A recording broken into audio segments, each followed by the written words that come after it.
their ideal retirement. I'm really excited to have Joanna share her wonderful presentation with us all today. We will have the chat open, so if you have any questions or comments, I'll keep an eye on them while Joanna presents, and would love to be of support for you all. And then we saved plenty of time for Q&A at the end. So if you have any questions, please throw them into that Q&A box as well, and we'll get to them towards the end. Johanna, thank you so much for being with us here today. I'm going to pass it over to you. Thank you very much. Thank you, Natalie. Well, I want to welcome all of you to this webinar, and I'm excited that so many of you are interested in working on and creating your next chapter. And part of what I'm going to present today will be some experiences of my own in my own retirement, and also some experiences I've had in working with clients. And this is a content-heavy seminar. I just want to give you the heads up about that. But you don't need to feel like you have to take notes because my script, everything I'm saying, will be available for download and printing after the webinar. And some of this information I'm sure you already know, but I'm hoping that there's some that is new. Okay, Natalie, let's go to the next slide. So here are the learning objectives that I'm hoping we'll be able to accomplish today. And you can just look that over. Also, I would say that I'm going to ask you to save questions to the end, but as I'm going through, you may want to jot down questions to ask. So I think the first thing that we're talking about are the major elements of a retirement plan. And I'm going to be educating you about various housing options and sort of the pros and cons of those. We're going to talk a little bit about the role of post-retirement work and how it differs from your work during your career. I want to help you be more informed about strategies and resources for managing finances in retirement. I want to talk about research, the role of flexibility and out-of-the-box thinking, and to understand the most important factors when planning your ideal retirement. So I'm going to just ask you to forward it. Okay, so here we are again. So here are what I consider the building blocks. Let's go back 1 minute. So the building blocks of an ideal retirement address these issues: housing, finances, lifestyle, work, health, and family. So, okay, Natalie, we can go to the next one. All right. Um, I think that housing is probably one of the most critical and what I consider a foundational decision when it comes to retirement planning. So one of the options is 55 plus active retirement communities. And then these communities, at least one member in the household has to be 55 years old or older. And a lot of these communities have luxury um, elements to them, others don't. So they vary in their degree of luxury. And the condo assessments usually cover maintenance, lawn care. A lot of these communities offer a robust schedule of social activities. And probably the best known 55 plus communities are the villages in Florida and Del Webb's communities in Arizona. And you can check out a website called 55places.com, which is on my resource page. There's a whole bunch of links on the resource page that I've included that you can also download at the end. Another option are retirement communities for 65 plus. Again, one person in the household has to be 65 or older. Many of these communities have independent living, assisted living, and memory care all on the same campus, frequently with month-to-month rent and a nominal buy-in or community fee when you move in. I'm talking maybe $2,000 to $4,000. That's not refundable. It's just, something they ask for at the front end. Usually one or more meals are covered along with all utilities and maintenance. And again, these communities vary in terms of the level of luxury and the size of the units. for those who run out of money while in assisted living in these type of communities, sometimes the community will help residents get Medicaid to cover their living costs. And residents vary in age, but are usually in their late 70s and 80s. The next thing I want to talk about are life plan communities, which are also called CCRCs, which stands for Continuing Care Communities. And life plan communities offer a continuum of care across the lifespan, including independent living, assisted living, and dementia care. And these are an upgrade from a standard senior um, apartment complex or condo village. So they have often appealing amenities and offer a maintenance-free lifestyle. They provide peace of mind because if you run out of resources, they take care of you for the rest of your life. However, continuing care or CCRC communities usually require a very sizable upfront buy-in. And this can be hundreds of thousands of dollars for moderately sized units. And Natalie, why don't you show the next slide? I hope you guys can make sense of this. Now, often they will offer you the option of um, a lower life care buy-in if you don't want any of the money, the residual money after your death to go to your estate. If you want money to go to your estate after you're deceased, then your buy-in is going to be higher. But you can see from these printouts, I hope, that these are quite small units. For instance, here's a studio at Freedom Village. Freedom Village is in Holland, I live in Zeeland, which is about 10 minutes from Holland. And like the Independence Plan, if you buy in, it's 174,720, and your monthly is 3120. And if you want a two-bedroom, two-bath unit, which is 1,345 square feet, your buy-in is 505,300, and you're paying a monthly of 6,000. This is for independent living. I want to be clear about that. So as you can see, you're paying a lot for pretty small units. Um, some of these CCRCs have restaurants on the premises. They have exceptional exercise facilities. They have beautiful grounds. They have nursing staff on site. They offer a lot of social activities. They have options for upgrading your apartment fixtures prior to move-in. Meals are sometimes offered, but often they're also a la carte. Um, and it's a type of community where recreational opportunities are there for you too. So the big advantage of the life plan and CCRCs is that you're buying in and you have the assurance of having care throughout your life. Like if you have to move from independent living to assisted or dementia care, you've already paid for that up front. Now, the downside of it is I have been looking at this particular um, CCRC, the one Freedom Village, and my partner and I went to view them and took a tour, I would say 5 or 6 years ago. And it was very beautiful. The units were gorgeous. They had great views. The layouts were nice. They had an indoor gym that was excellent. They had a bistro. We ate a meal there, which I recommend. I recommend that you do that. Um, and then I went back recently. I think it's important to keep tabs on what's happening in your community. And it was terrible. Everything was worn.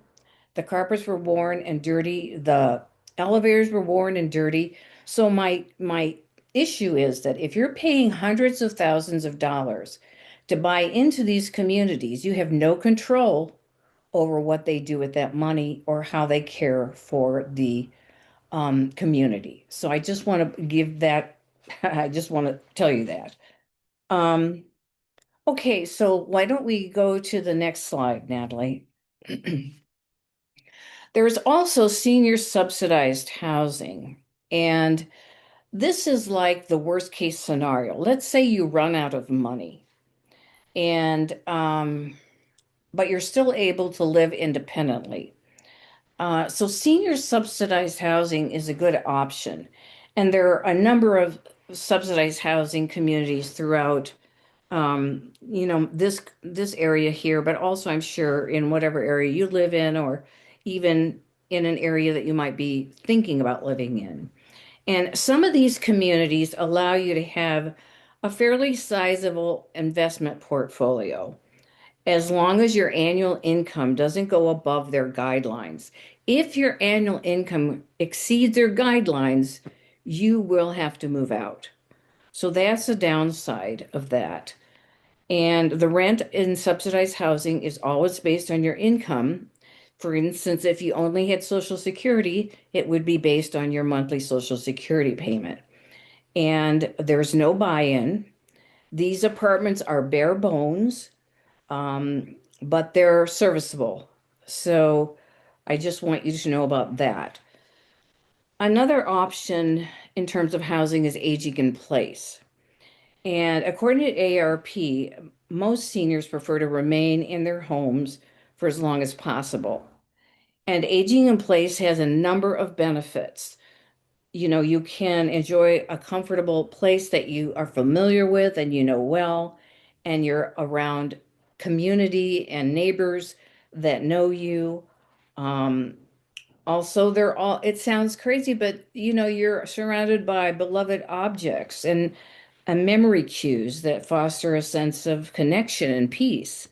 And for seniors with Alzheimer's, excuse me, or other forms of dementia, a familiar environment can really reduce confusion and improve mental engagement. So remaining in the home avoids the stress of relocation, acclimating to new environments. And it also might be a more cost-effective option than a care in a facility. So I have clients who've looked at the possibility of retrofitting their home, and that makes living in place much more doable. So there are some organizations that provide these kinds of services, and I've included those on the resource list. I have friends who, when they built their home in Michigan here, they built all the hallways wide. They built the showers with grab bars. They made sure that it was a home that would be disability friendly. Also, I have a neighbor who's paraplegic. She installed an elevator in her home. So that's something that you can think about. I recently purchased a large home where everything I need is on the main level, but there's a lower level that's also finished. And my plan is to, in terms of aging in place, I'm going to put a little kitchen down there, and I'm probably going to rent to nursing students with the understanding that if I have a medical emergency, they're going to be available to take me to the hospital or whatever, or offer, a modicum of care. So, uh, I live alone, but I have done some things to make it safer for me to be here. Like I have a watch where I can dial 911 on the watch. And buying this home was a strategic move for me because I sold real estate in Chicago for a couple of years at the same time that I had my practice.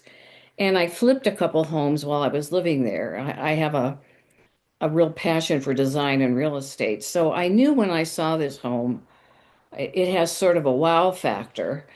And I knew I could flip it if I needed to.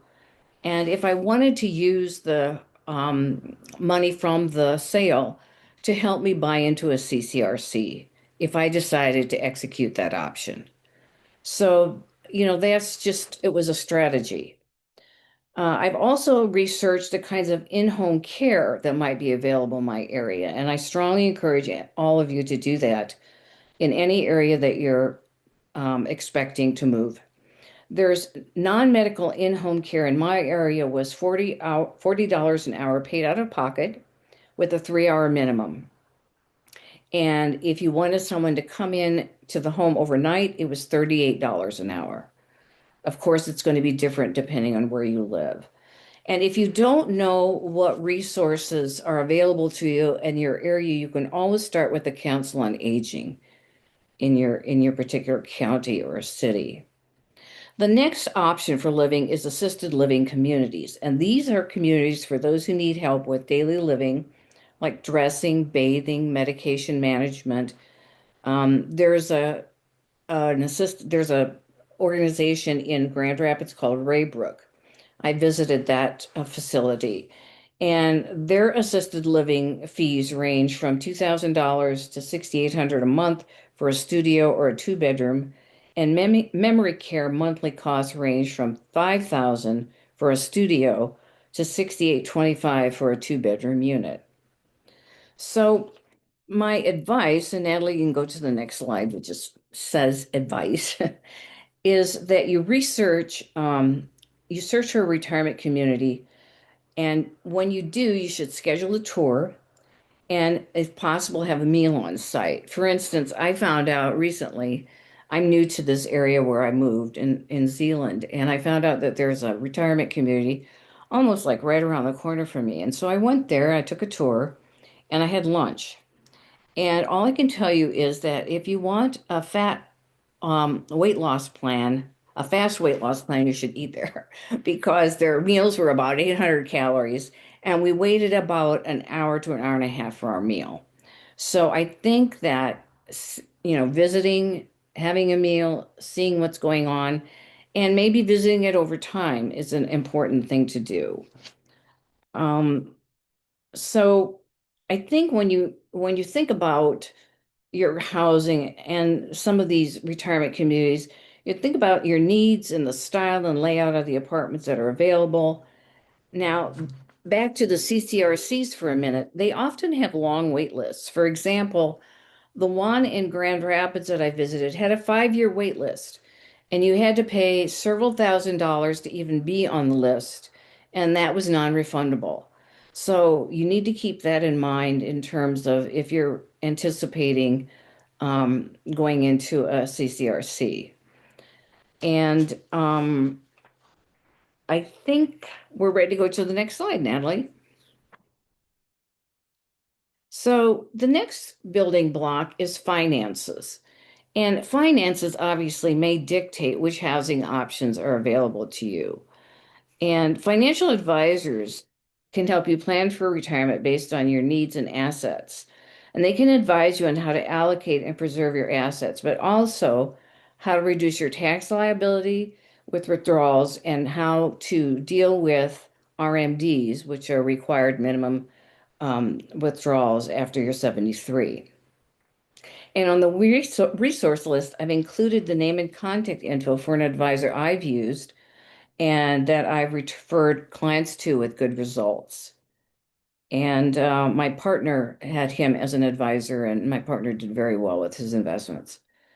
So some of you may be wondering about the advisability of long-term care insurance. As you age, healthcare is an increasing drag on your finances, and long-term healthcare can protect your savings from high medical costs.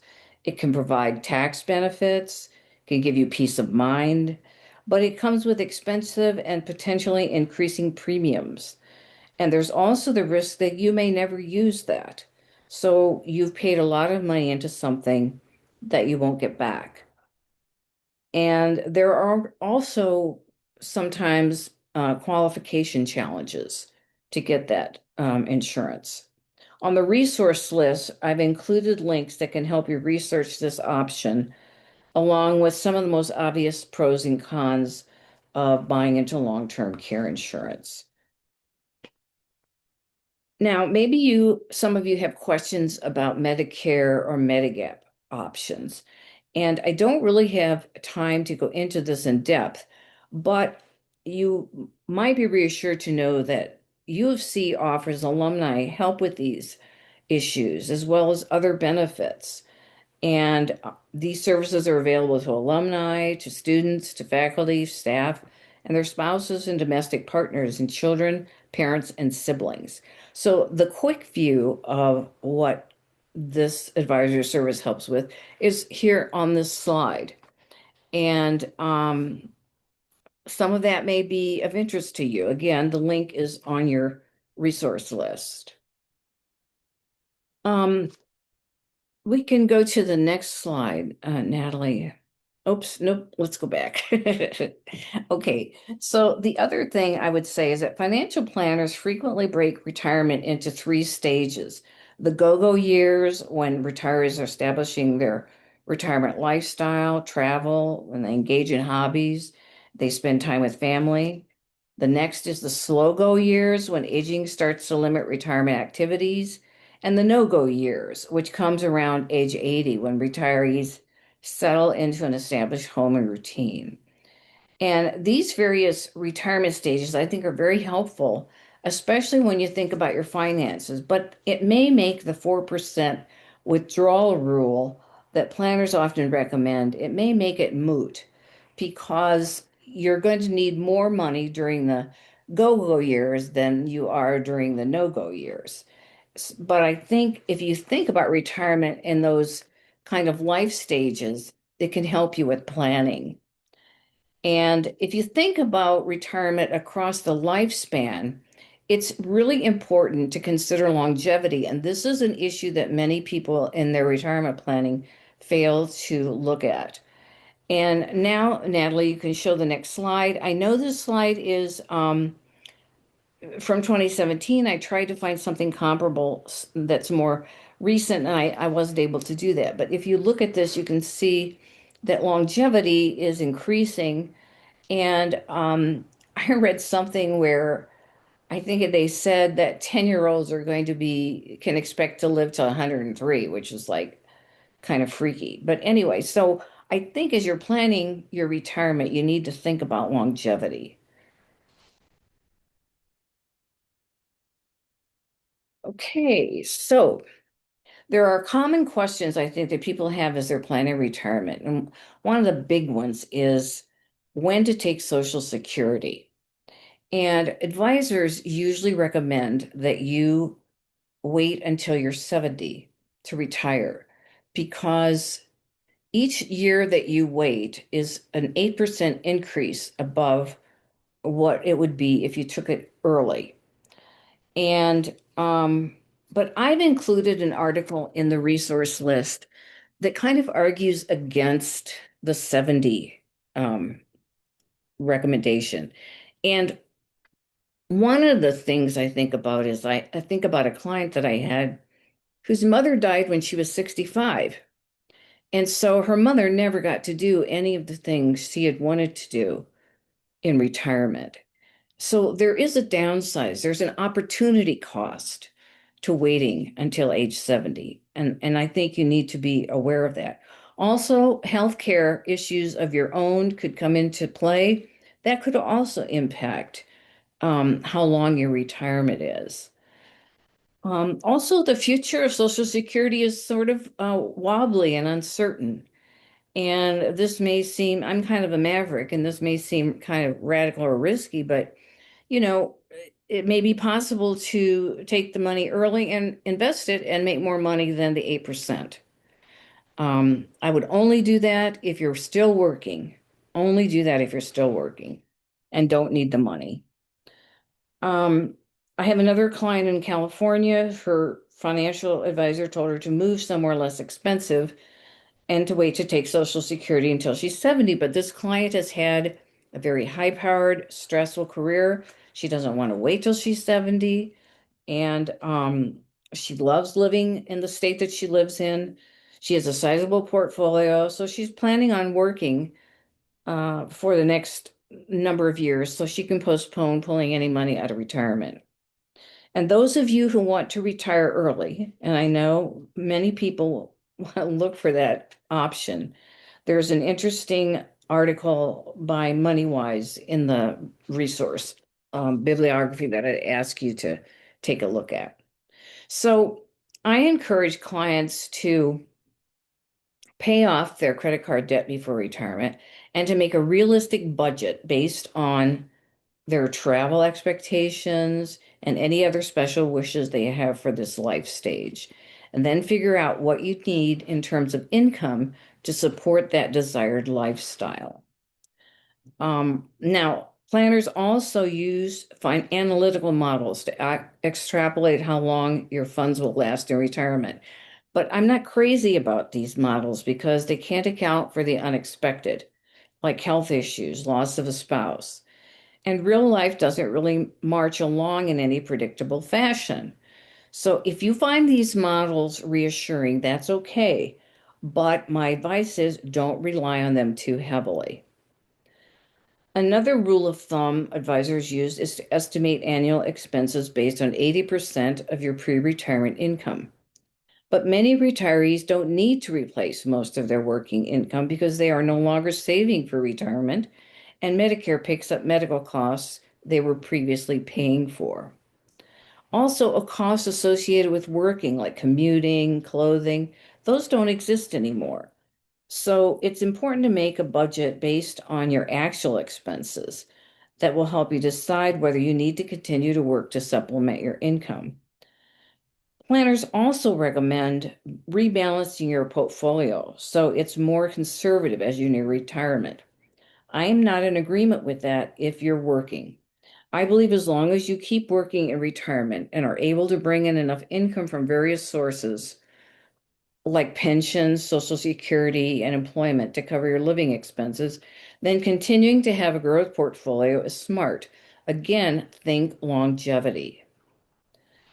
One of the reasons advisors tell you to proceed with caution with your investments as you near retirement is because there may be economic downturns that impact your portfolio negatively. And if you need that money, you'll end up pulling it out at a loss. However, most economic downturns last between 6 to 18 months. I encourage clients to have an interest earning emergency fund to draw on that covers 6 months to a year of living costs. This might allow you to wait out a downturn while keeping a healthy portion of your money in growth stocks and funds. Advisors are also concerned about healthcare costs, which rise as you age, and that's a realistic concern. If you run into healthcare issues that turn out to be catastrophic, you may end up in a position where you have to withdraw savings at a point in time where the market is falling. And this is one more reason to have an emergency cushion. If you incur healthcare costs that are beyond your capacity to cover them, you can set up an interest-free payment plan with the provider. You can negotiate the bill for a lower amount or apply for financial assistance programs like those offered by the hospital, state, or federal government. Nonprofit hospitals are required to have financial assistance programs. You can contact the hospital billing department to see if you qualify for charity care, which is based on your income and family size. Other options include contacting a medical care advocate, a medical bill advocate to negotiate medical bills for you. You can also look for charities that may offer direct financial assistance or help with medical debt. Organizations like Undo Medical Debt, that's an organization that you can Google, they buy and forgive medical debt for qualifying individuals. And certain chronic diseases and conditions have loan and grant resources for patients. And it's important to become educated about these as well. A hospital social worker should be able to assist you in finding grants and aid for your particular illness. Your church or professional association may also be able to help you financially. Advisors stress the importance of asset allocation as a way to buffer against market volatility. But I've been managing my own portfolio. I'm not a fiduciary, so you have to, I know there are people who have CFAs in this audience who probably cringe at some of what I'm saying, but I've invested my own investments for decades with pretty good results. And Warren Buffett's advice is to get yourself into a 500 index fund, which mirrors the market, and that's kind of a set it and forget it approach to investing. You have to decide if that's right for you. So I'm not against financial advisors. I've used them myself. I've referred clients to them. I have close friends who've used them with very good results. It's just that I think you should weigh their recommendations with your own needs and desires and don't give up too much that's important to you. Because again, like I said, there may be opportunity costs. So I think it's important to be careful with your retirement nest egg, but you don't want to have too many regrets either. I'm working with a couple where the husband is significantly older than the wife, and he's worried about the two of them not having enough time together. And I've advised them to make memories. So they recently bought tickets to hear Paul McCartney. They're going to Egypt. They have a whole year of travel planned. Also, these two have been doing a really incredible job of researching their housing. They've looked at retrofitting their current home. They've looked at building a home, but the timeline isn't right because the husband is already in his 70s. They've looked at buying a condo. They've looked at a second home in a warm climate.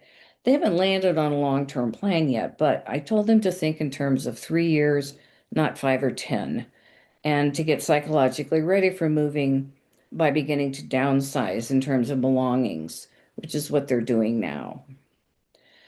So the next big piece of planning your ideal retirement, Natalie, we can go to the next slide, is lifestyle.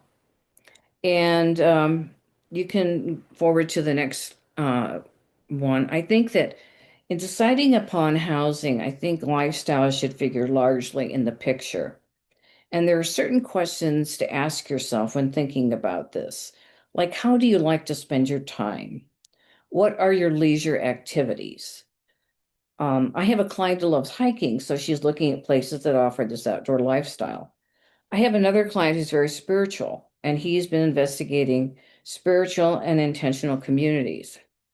And last year, I had a young client who moved from Chicago to Colorado and bought a condo there because he likes snowboarding. So I think the question to relocate or not is a big one. And a recent CNBC survey reported that 32% of retirees relocate after retirement to lower cost of living, to enjoy better weather, to have a more enjoyable lifestyle, and to be closer to family. Sometimes the loss of a partner prompts relocation.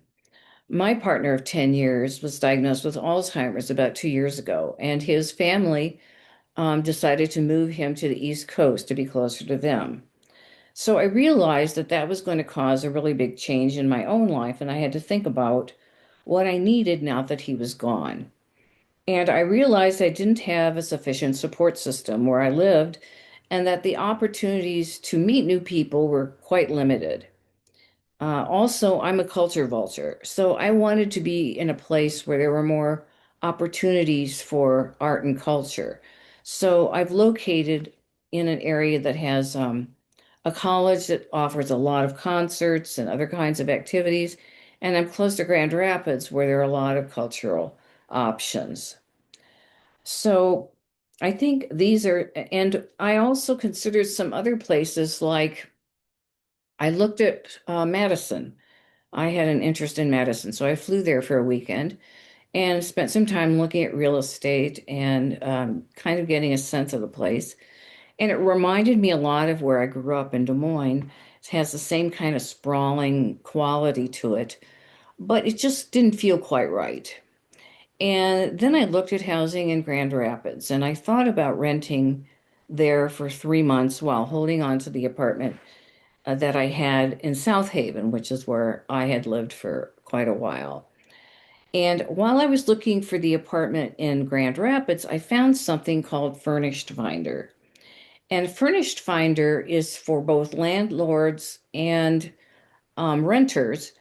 And I found someone who was renting his fully furnished condo to mostly nursing students for maybe 3 months to a semester or longer. And that would have allowed me to stay there and also keep the apartment that I had. But I decided not to do that. Grand Rapids felt too busy. And I knew it was a temporary fix. And the housing in Grand Rapids was, I'm sorry, very boring. So I decided to move to Zealand, which probably also sounds silly, but I fell in love with this particular unit. So I put the other thing I would say to you is it's really important to know what community features are available in the area that you're in or that you're looking to relocate in. For instance, when I moved to Zealand, Holland, like I said, 10 minutes away, they have a very incredible senior center, and I was astonished to find out that they have 5,000 members and that 500 people go through their doors every day. They offer free meals, they offer all kinds of exercise classes, they have a pool, they have all kinds of social programs, they have international travel organized for people. I mean, it's just quite an amazing place, and their mission is to disrupt aging. So if you're looking at a new place, I would say see what community resources are available. See if there's something similar to what I'm describing. And I've posted a newsletter in the links that tells you a little bit more about this organization called Evergreen Commons and what they offer, because it might be something you can use as a template. Um, I think that also having access to a robust social life should be a big priority as you age and a factor as you consider where you're going to relocate. Because older adults often suffer loneliness, and that can happen because loss of a partner, reduced mobility, chronic illness, inability to access transportation, the cessation of favorite activities, living alone, and even retirement. So, loneliness and social isolation are linked to quite a few negative health outcomes, including a higher risk of heart disease, stroke, dementia, depression, anxiety, premature death. So, having social supports is super, super important. Now, I want to talk a little bit about immigrating because I have a number of clients who've been talking about locating outside the US to reduce their cost of living. And some of them want to retire early and they want their retirement dollars to stretch farther. One couple has considered retiring to Ireland because the wife has Irish citizenship. Another client is researching Mexico, Malta, and Portugal. She's single, but there are large communities of expats in these places. And a third couple have no children and they're considering Spain. So for US citizens seeking easy immigration, countries like Canada, Portugal, Mexico, Belize, Costa Rica are often cited for having welcoming policies. And there are also a number of senior living options in Europe that offer high quality and vibrant and supportive lifestyles. So the best choice for you will depend on your preferences for location, cost of living, services, climate, and whether being close to family is important. There's several companies in the UK that specialize in high-end retirement properties and villages, and some of that information you can find on the resource list. And then Natalie, let's show them the next slide. This website is something you might want to take a look at because it allows you to live abroad for maybe 1 to 3 months in cities that you might be interested in exploring. This is for people 55 and over.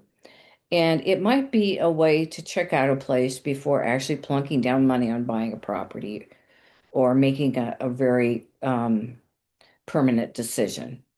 So that also is on your resource list.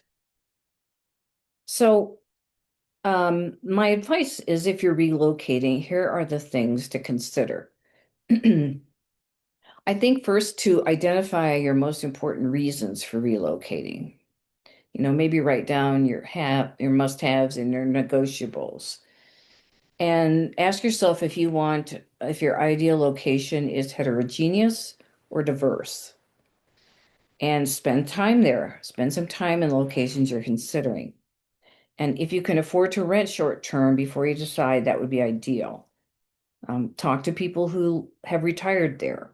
Sample all the special features of your prospective location. Being near major universities for educational, social, athletic, and cultural events is something to consider. And make sure medical care is readily available and highly rated. Public transportation is something you may need as you age, so that's important to look into. What community and senior resources are available? And will it cost more or less than where you're living now? How will your family feel about your relocation? You need to know what the crime statistics are for the area and whether you'll need to learn another language, a medical system, or money. So I would say if you're going to make a decision like that, don't rush. Take your time. Okay. The next building block is work. And I think work in retirement really differs significantly from work during your career. And for reasons that are different. For instance, some retirees work for financial reasons. And according to a CNBC survey from 2024, 52% of workers plan on working in some capacity after retirement. You may want to consider semi-retirement if you enjoy your profession, which is what I've done. I have actually retired twice.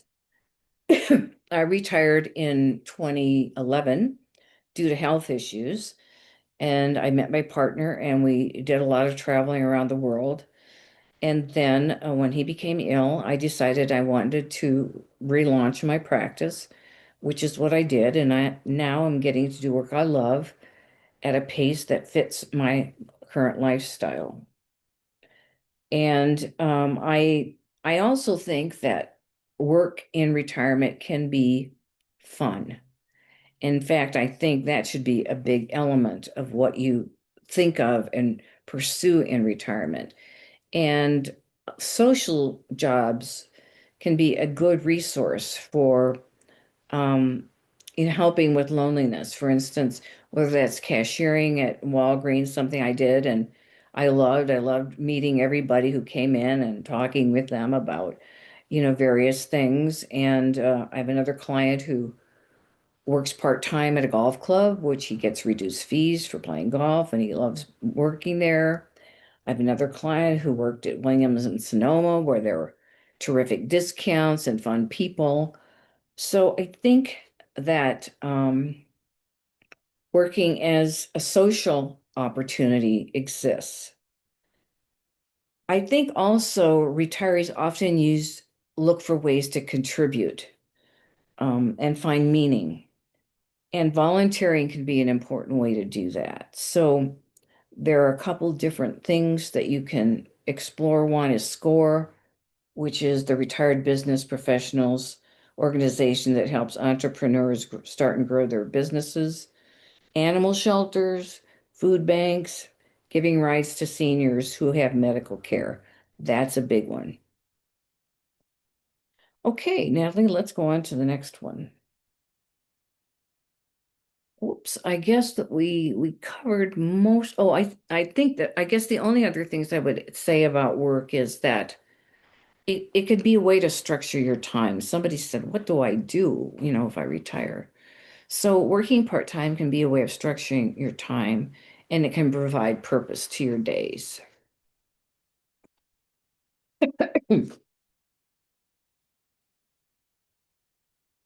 I think health is a big issue in terms of the building blocks for retirement.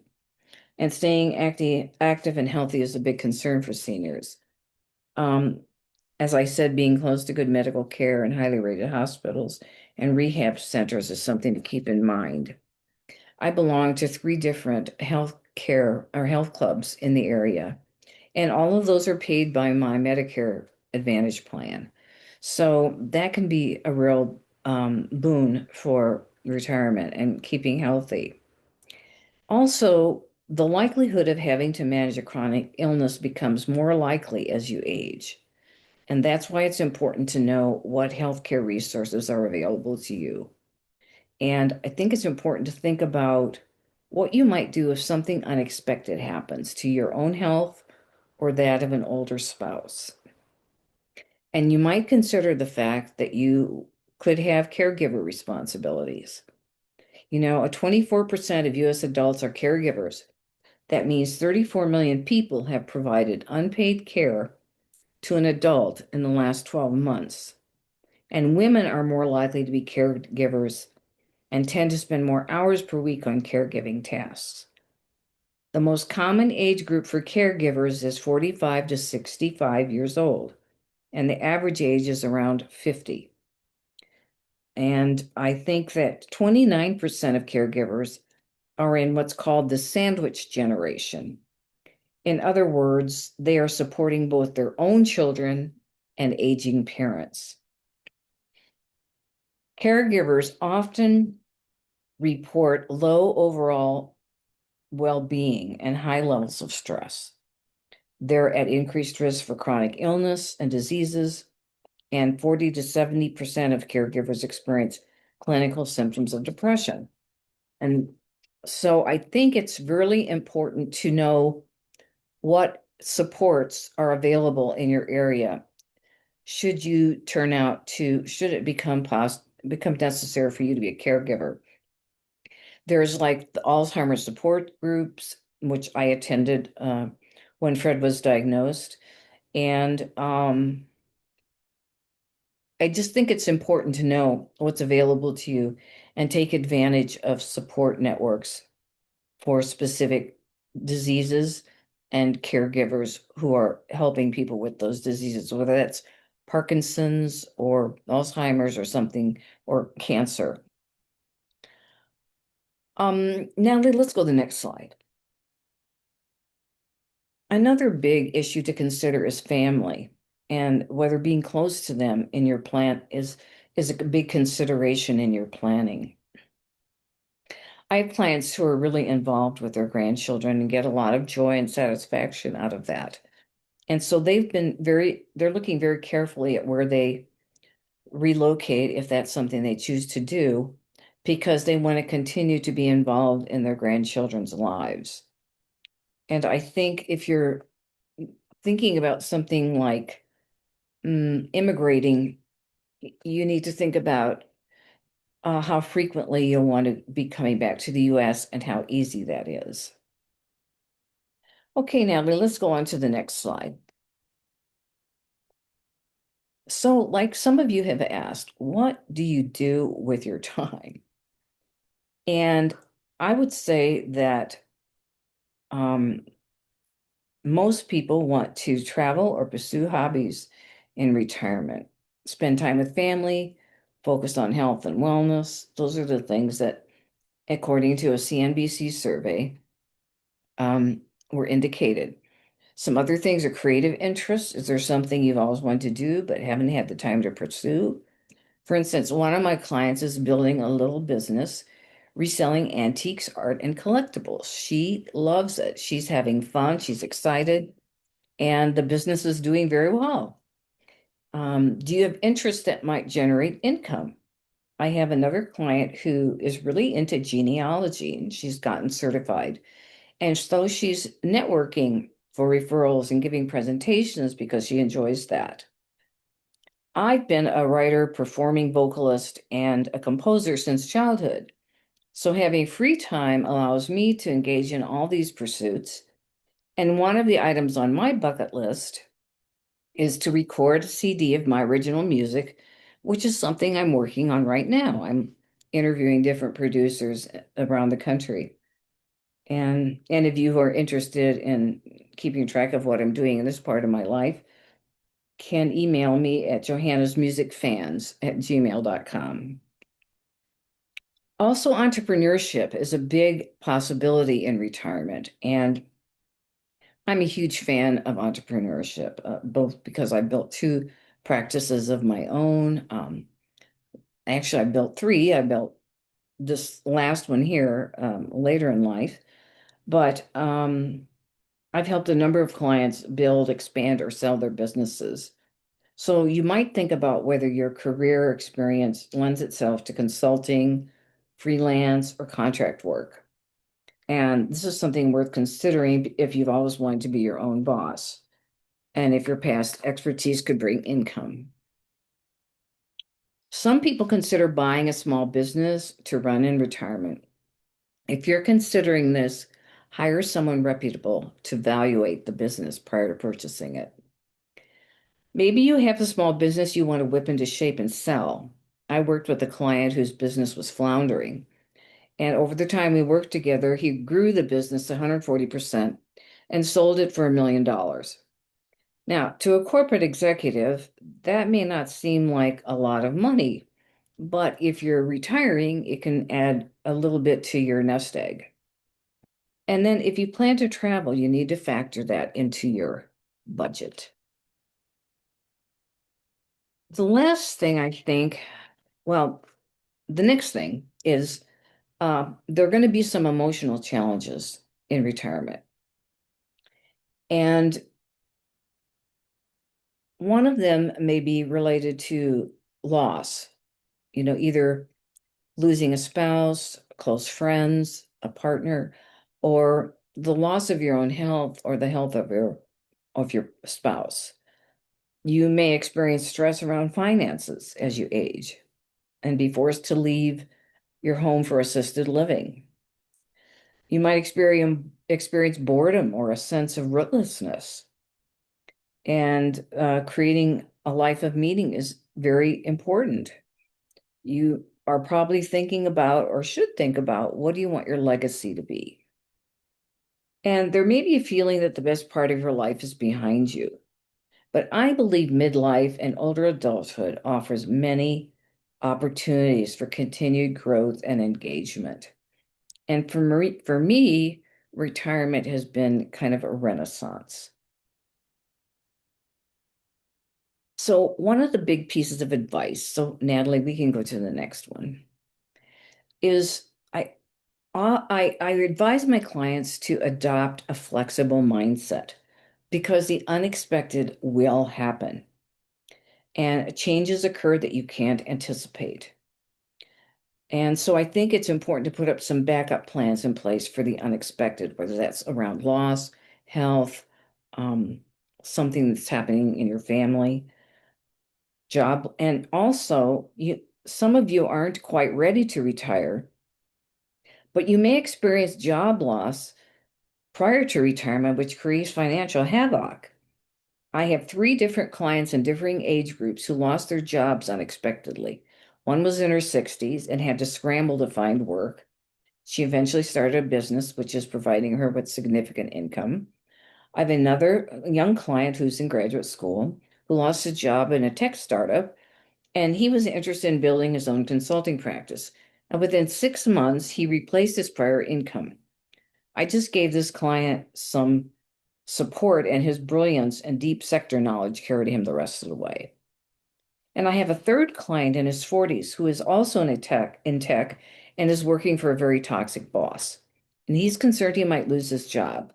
So he and his spouse have socked away money and are reducing their expenses. So if the worst happens, he has time to find something new. So my recommendations are research, research, research. I think you should be thorough researchers about the kind of house you want to live in, the place you want to live, the activities you want to engage in, the work you might want to do, the community you might want to be a part of. Um, like I said, I think it's important to expect the unexpected. I think it's important to create memories with the people you love, especially in the no-go years. Memories are like living wallpaper. I have a friend who's 89, and when I talk to him, he talks about all the places he's gone, the people he's known, people he's loved. Um, this is what keeps him going. So I think it's important to enjoy people and relationships in life that are important to you. And there may be experiences you want to share with your loved ones as you age. I think for adults who have grandchildren, I think it's important to learn to set boundaries because adult children often expect you to have to be live-in or almost full-time caretakers of their kids. And I think it's important to be able to carve out time for yourself to do things that you need to do and that you want to do. So I think setting boundaries is important. I think you should think about your time, your life's time horizon, whether you have a bucket list, what's on that list. How will you focus on health and longevity? What legacy do you want to leave behind? Do your financial priorities include preserving capital for the next generation? As I said, establishing a supportive network of friends and community is critically important as you age. It needs to be one of your retirement goals. Is access to art and cultural events important to you? Do you want an outdoor lifestyle? Access to hiking, biking, warm weather activities? Is travel a priority? Maybe you like being around young people or enjoy athletic events. If so, a university community might be a good fit. If you want the freedom to come and go as you please, think twice about adopting a pet. Are you interested in buying a second home somewhere? How will it feel to practically and financially manage two homes? And what creative interests do you have, and how are you planning to pursue them?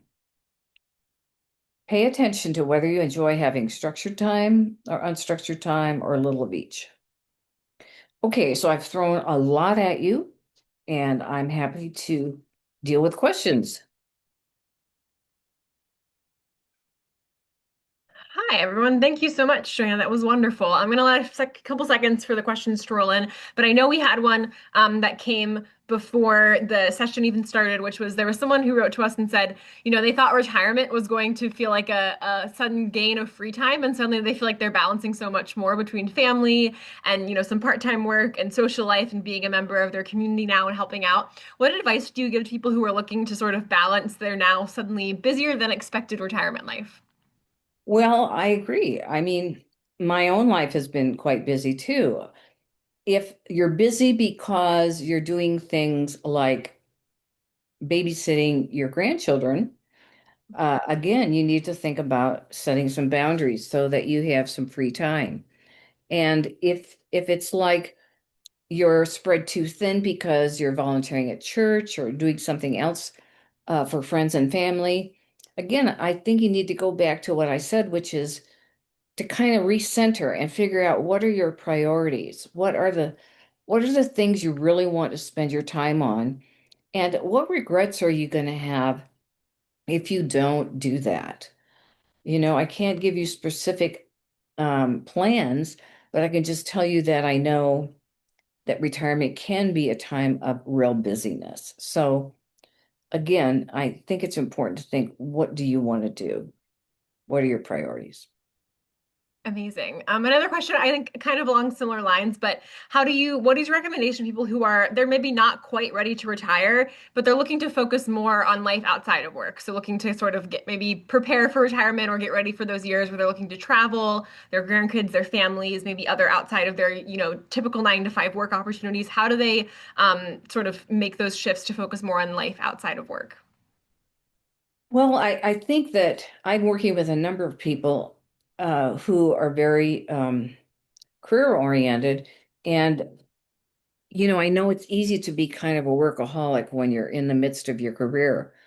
But I think if you really want to have a life of balance, it's important to figure out how you can carve out time for yourself that's outside of work and what you want to do with that time. I mean, I have clients who are considering getting different jobs because the jobs are so demanding they're so stressed they don't have any free time for themselves. And I think that's legitimate. I think that work stress can also shorten your lifespan. So I think it's important to take the long view. It's easy to get caught up in the day-to-day things about work, but um, if you let it take over your life, there are going to be some things that you regret, and there may be health consequences that you end up paying. So I think trying before retirement to create some free time, some leisure activities, some ways to get away and to down, kind of just calm down and get stress free. I think that's important to do. So, and you need to look at whether your career is consuming you to the point where you can't really enjoy life outside of work. That's a problem. So, I can't give you one solution, but it's an important thing to pay attention to. Amazing. A question here from Philip that I think is really interesting that, you touched a little bit on this, but how can people manage if they're sort of in a situation with involuntary retirement? He said he's seen older coworkers who've been sort of ushered out of an organization, maybe retiring earlier than they had planned for and hadn't quite yet ready to set up a lot of the things that you talked about to get yourself ready for retirement life. Well, that does happen.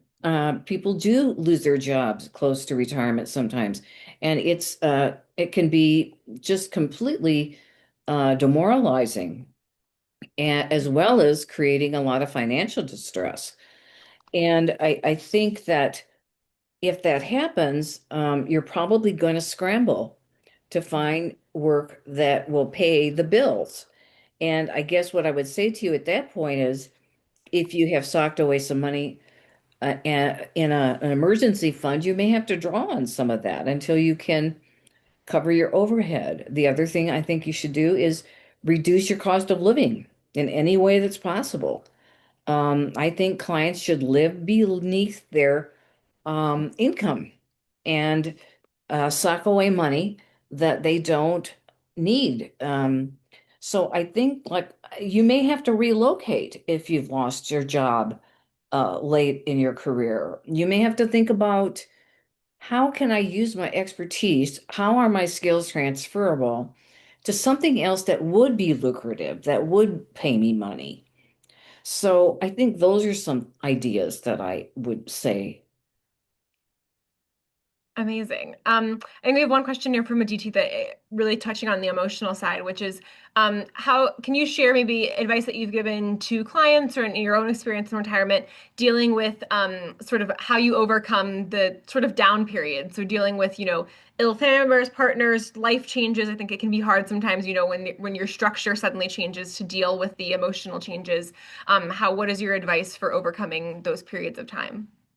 Well, I think they're normal. I think they're a normal part of aging. I think loss goes along with aging. And I know in my own life, um, I've had some fairly significant losses. Some of them have sort of wiped me out temporarily. Um, and for instance, after Fred's family moved him to the East Coast, I knew I didn't have enough support. So I think part of it is taking stock. Take stock of what's going on and what's available to you. And I wasn't ready to move away from South Haven at that point because it was familiar. But I was living in an apartment complex where they had um, a ceiling on the amount of money you could earn. And that was a problem because I wanted to earn as much as I could, and I didn't want to have to worry about getting pushed out of the apartment. So what I did was I lived in a retirement community in South Haven that where I had probably, to be honest, a bigger apartment than any of the ones that I've shown you for the community for the continuing care communities. This was about a 1,500 square foot apartment with 1.5 baths, a balcony, a garage. I had a meal. All my utilities were included.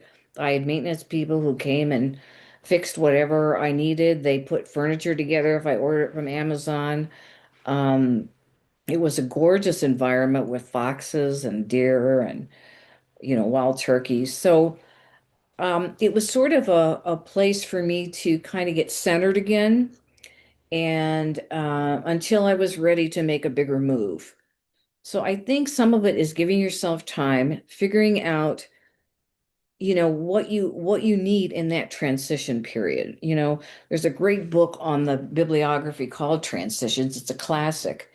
And it talks about this kind of fallow time in your life where you shouldn't expect a lot of yourself. You should just try to get centered and grieve whatever the losses are, deal with whatever the downsides are.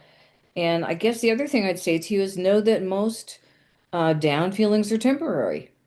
You know, um, you will work through it, you will get through it, and things will get better. That's great. We did have a question come in a little more technical, but just how do you know when you are ready to transition to other types of housing? I think their question was a little bit about continuous retirement and continuous long-term housing. How do you know when it's like the right time to make that change? I think it can feel like you have to know ahead of time to prepare yourself to make those changes. What is your advice to people for figuring out, is this the right time to move? Is this the right type of housing to move into?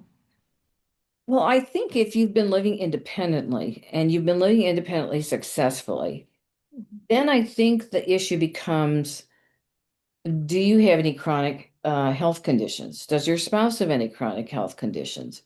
If you were to have chronic health conditions, what plans do you have in place to take care of that? What are your backup plans? I think I told you what I plan to do here for myself. And I guess that's what I would say is like, if you're living independently successfully, I think it's important to anticipate when would be the next point at which you might have to have housing where there's more support for you. If you're having trouble remembering your medication, if you're having trouble getting out of bed in the morning, if you're having trouble navigating physically because you've got some um, uh, body mechanic issues, I think all of those are reasons to think about relocation.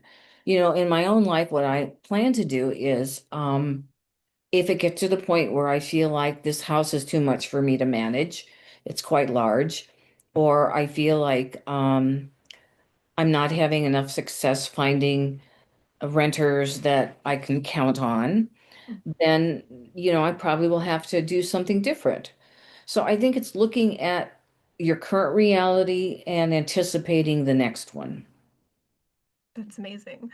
We have another one here from an anonymous person that I love. I think it's a great question. What are your thoughts on marriage in one's retirement period? So, we know that there's still love to be found in everything in all parts of our life. And so, what is your advice? Maybe both, logistically and financially and all those things, but also just general advice on if someone wants to pursue, a marriage in their retirement years.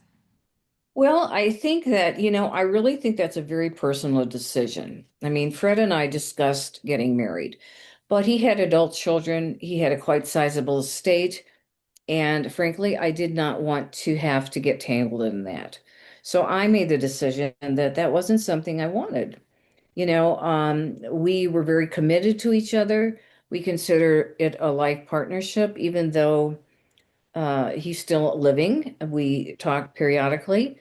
But I think it's really very personal. I mean, I think a big element would be how your children and family, what their attitude is about your marriage, because that could create a lot of stress and upset if there's dissent or a feeling of resentment. And that might alter or impact your decision about whether to get married or not. But in terms of getting married later in life, heck yeah. I think it's really up to the two of you and what are the particular factors in your lives. Amazing. Someone here was also looking for maybe some of with all your experience and the clients that you've worked with, the most interesting and the most fun lifestyles you've heard that people have moved into after, a long corporate career, what people have been doing that sounds exciting in their retirement. I personally think your music adventures sound really wonderful, so that's a great example. But any other great stories you can share with us that people, as they consider what to do, you Chicagoans are quite big on the life of the mind, so there's a lot of mind at work that we need to put into place once they retire. Well, I do have to be selfish and say that I think my own life in retirement is among the best that I know. But I think, as I think about the other people that I've been working with, I think all of these small businesses that people are starting, I mean, like I said to you, I'm prejudiced. I love being an entrepreneur. I love supporting people in entrepreneurial businesses. I love entrepreneurial business development. So I think that being able to um, continue to work if you love the work that you've done, but doing it on a less intense basis, um, calling the shots about your own hours and the kinds of clients you take, et cetera. I think I frankly don't know of anybody who is doing too many things that I haven't tried or done myself. I love that. A question here. You talked briefly about people who move abroad in their retirement, but do you have any advice or wisdom on those who are maybe returning to the States when they move abroad? This person says they have some relatives who are retiring to Portugal and getting their citizenship so that they have their Medicare on hold and will reinstate if they come back. And any advice on sort of like what's it like to, maybe spend some years abroad and then come back to the States at any point? I haven't worked with anybody in that particular situation, to be very honest. Um, but I would say to you that there's going to be culture shock on both ends, especially if you're coming to the US right now, because this country is in turmoil. So I think that, it's going to take getting reacclimated to a life here if you've been abroad and to the kinds of opportunities, but also downsides of living in this particular country. Um, so, I have a family member who lives in Australia. She's lived there over 25 years. She adores it. I don't think she'll ever come back to the United States to live. So I think it's just a very individual thing. If you find a place that you just adore and it fits you in so many ways, you may never want to come back.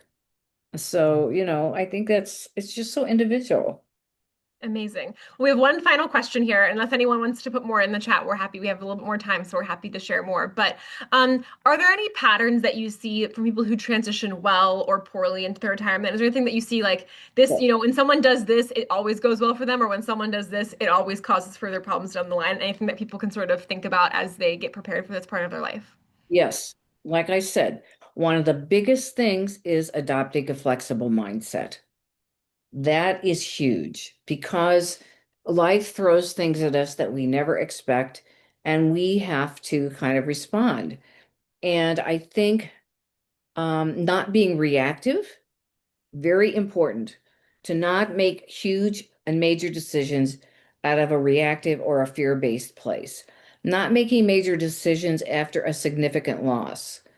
Moving slowly, don't rush if you're thinking of making changes that are significant. I think doing the research that I said, research, going to the places that you're thinking of living or um, that's important, I think. So those are the things that I would say I would keep in mind. But I think keeping a flexible mindset as you age is sort of a challenge in and of itself. But I think it's very important in terms of being able to cope with the things that life is going to throw at you. Amazing. Well, I think that's a perfect way to end our time together here. I want to thank everyone for joining us, and particularly want to thank Johanna for hosting this session with us. It's been such a joy to work through all this with her and to learn from her. My parents are both quite near the age of retirement, so I've already told them I will be sharing your advice and your slides with them, so they are very excited to hear more. Thank you all for joining. I'm going to share in the chat right now the slides and the bibliography and the script that Joanna mentioned. I will also be sharing this via email, so we'll make sure you have it in every way possible.